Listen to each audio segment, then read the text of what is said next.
So you want to start your own skincare or body care business and you don't quite know where to start? Don't worry, I got you. In this video, I will be breaking it down step by step so that you can get started without feeling overwhelmed.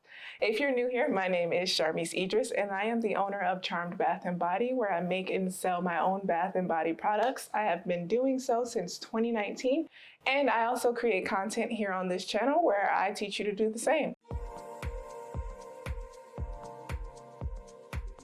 So I wanted to make this video just as an outline, a good starting point for starting your own business. I will have some other resources down in the description, so make sure you check out those links. I'll reference them throughout the video as well. But let's jump in. When starting your skincare business, or really any business, you want to start off with researching and planning. So for your skincare, body care, hair care business, what you'll want to do is figure out what your niche is going to be. I know it could be niche. I know. I just like the way niche is said better, so we're gonna go with that one for the video. But figure out what your niche is gonna be. Will you be doing like luxury products, all natural, plant-based, minimalistic, cute and colorful? I can keep going, but I think you know what I mean by that. So what type of products will you be selling? And now we need to figure out the target audience as well. So if the niche is going to be what type of products you're selling, your target audience is going to be who is buying.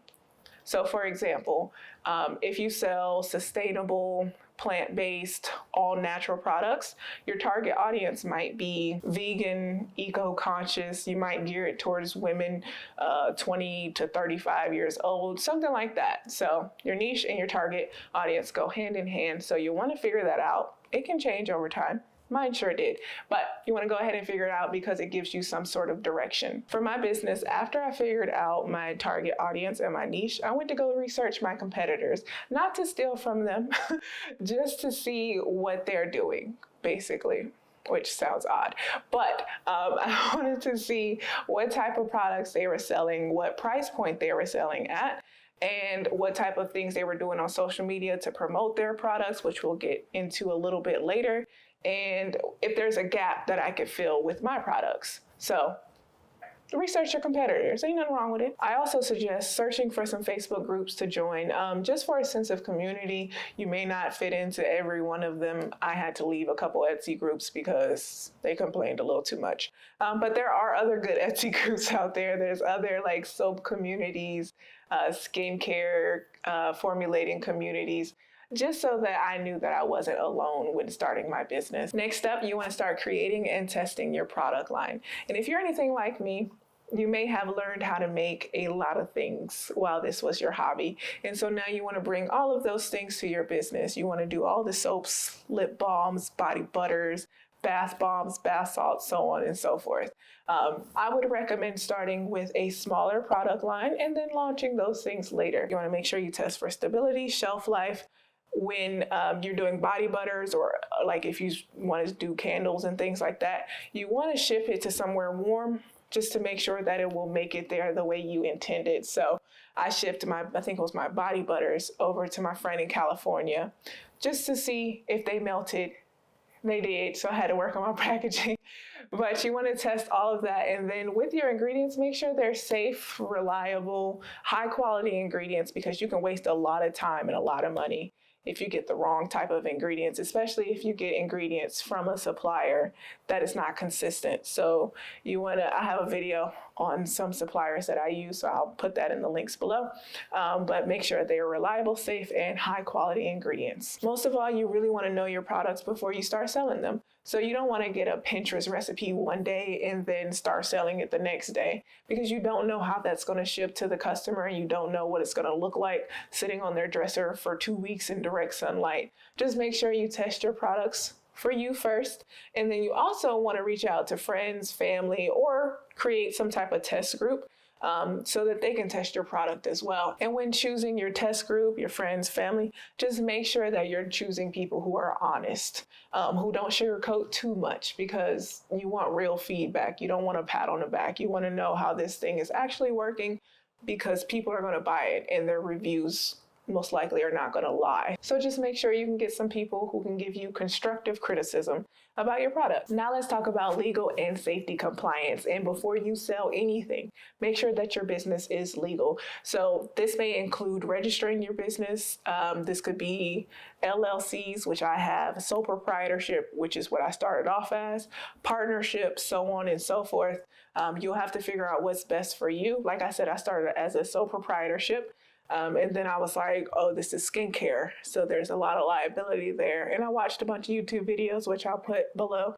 And I figured that I should upgrade that. You also want to make sure you're getting the proper business licenses and permits. Now, I can't give you exactly what you would get for your business because this will depend on your area. So by area, I mean city, county, state, country.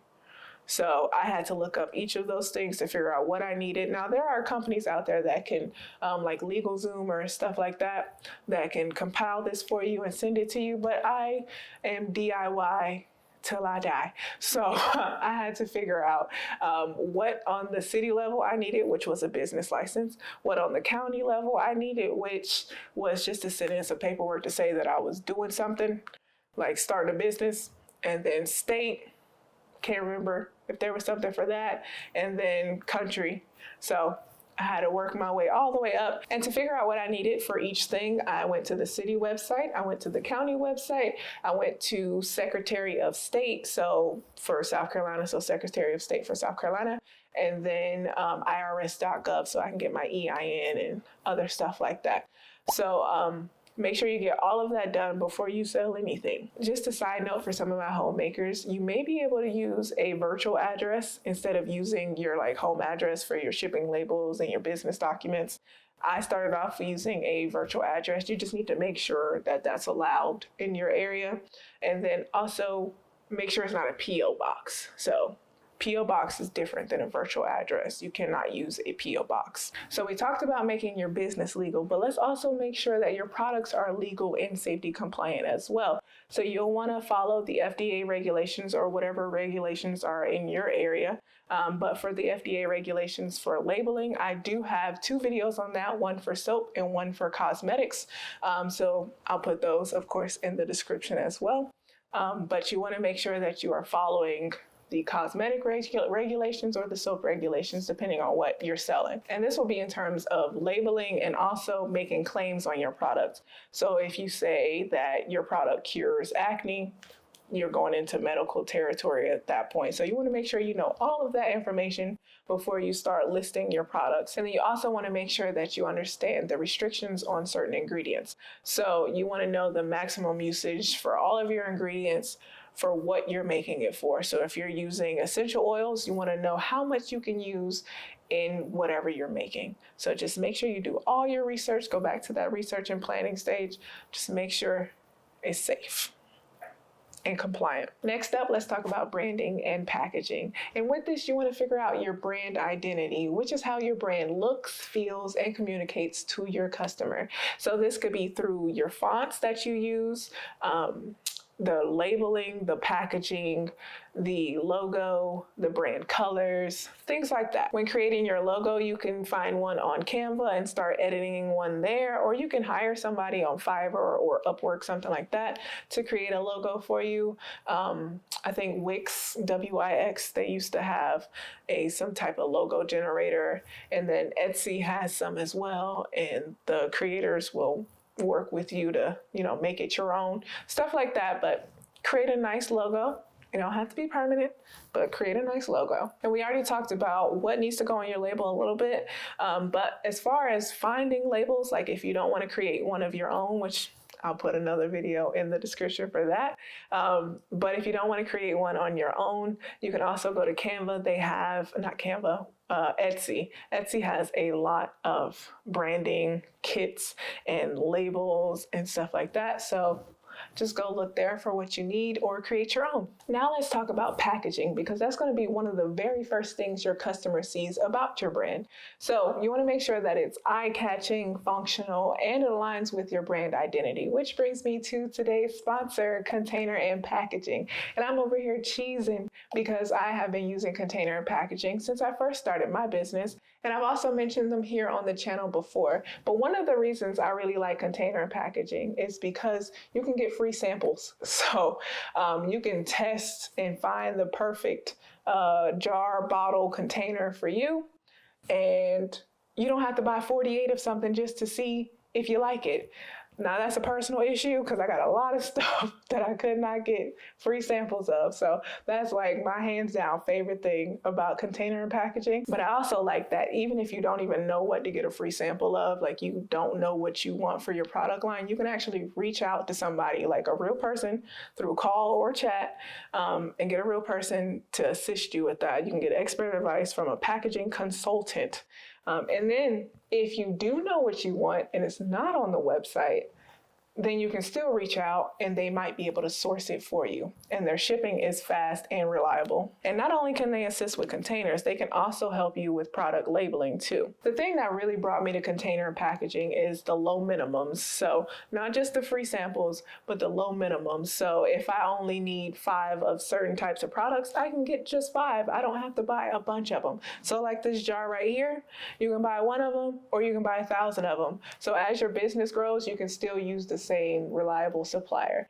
So if you want 10% off of your purchase, make sure you check out container and packaging and put the promo code CHARMED10 in at checkout. Now let's talk about marketing and selling. And before you start selling, make sure that you price your product for profit. Okay, I learned make sure you price your product to sell.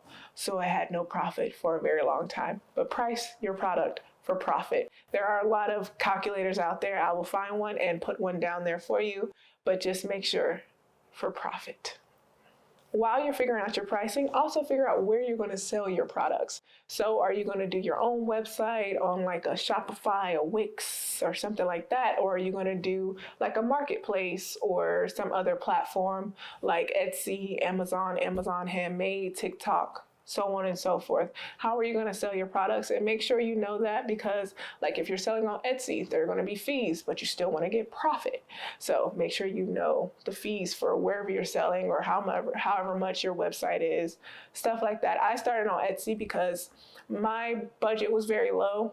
Well, it really wasn't there at all. So I had stuff to buy the products, but I couldn't get a website.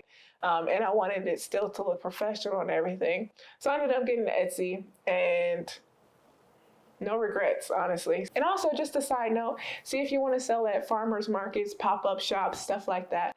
I started my business at a pop-up shop. So the day I launched my Etsy, I also did a pop-up shop, because when I was doing my research, they said, somebody said, who wants to buy from a shop with no sales? And I was like, touche, because I probably would not unless I know the person. So I got my first sales at my pop-up shop, and I used my little square device to plug into my phone, and so it went to my Etsy sales as well. And then you also want to set up a business email, so it doesn't have to be like a business email where it's hello@charmedbathandbody.com.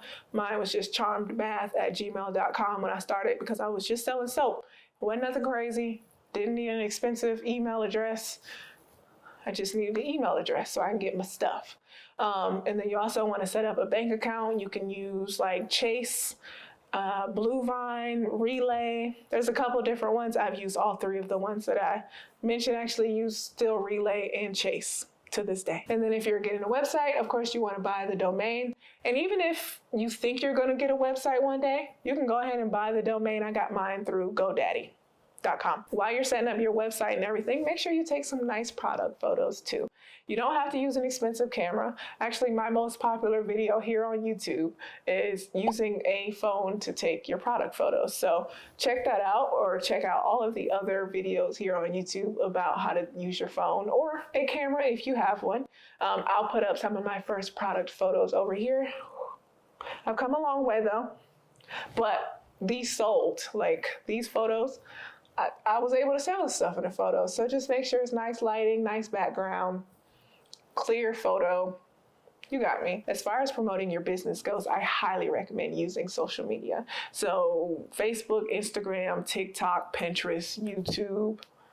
I feel like I'm missing one, but social media. So I focus mostly on YouTube because I had some other things that I wanted to get out here as well. But it also pushes my brand forward. And then I also have every other, like TikTok, Instagram, Facebook, all that, Pinterest, where I push my products out that way as well. So on those platforms, I would do more behind the scenes. I would just straight up post a product photo, testimonials. So like things I create on Canva with the reviews and everything. I'll put that on there, and deep dives for ingredients and stuff like that. So just promote on social media. And you can also leverage influencers as well if you want to pay them or send them free things. I have not done that, but I've seen a lot of success with people doing that. So that pretty much wraps up starting your business, but let's talk about scaling and growing for just a second. As you're growing, 2 things you can do is email marketing. So collect those emails from your website and market that way, market those new products, some old products for the holidays, stuff like that. Or you can also invest in ads. So Facebook, Instagram, Google ads. Invest in those and push your content. You can just be doing an unboxing or have your friend do an unboxing, record that and put that as an ad. Like these days, ads don't have to be like hundreds of thousands of dollar campaigns. Like they can just be literally somebody opening up a box, which is amazing. And as you're growing, you may want to expand your product line. So if you offer face moisturizers now, in the future, you can start offering serums and toners as well. And if you don't want to expand your product line permanently, you can do so for the holidays if you want. So Christmas is a huge time to expand your product line. Fall is too, if you're selling candles and things like that. That's a great time for that. Even Easter, people are buying a lot of Easter bath bombs right now. So if you don't want to do it permanently, you can do it for the holidays as well. As you're scaling and growing, you can also start thinking about collaborating with local retailers or boutiques so that you can have your products in their store. If you're an introvert like me, who doesn't want to go into a store and ask somebody, which is terrible, but that's just how I am. You can sell on Faire like I do, and I do great over on Faire. At this point, I do more on Faire, F-A-I-R-E, than I do on Etsy. So you can do that as well if you want to start offering wholesale. And then my last idea, because this is probably going long at this point, is if you sell on one platform, expand to another platform. So when I started selling on Etsy, I started doing good. I started selling on my own website too for my own security. And then I started selling on Amazon Handmade. So you can expand that way as well. Just to recap the key points to this video, you should find your niche and your target audience. Create and test your products, just a few, don't go crazy. Make your business legal and your product safety compliant. Create your brand identity and eye-catching packaging. Figure out where you're going to sell your products and how you're going to market your business, and eventually scale and grow your business. I hope this video provided you with some guidance, but I know it's still a little intimidating to start your own business. But I encourage you to keep learning, keep growing, keep creating, because you do not have to have everything perfect on day one. Not everything has to be together on day one. I am on year 6 and it's not perfect, but it is great because I followed the steps and I'm out here doing the damn thing, and you can be too. So if this video gave you any helpful tips or anything, please give it a thumbs up. If you like my channel, please think about subscribing and drop a comment about your own skincare journey below. All right, y'all. Bye.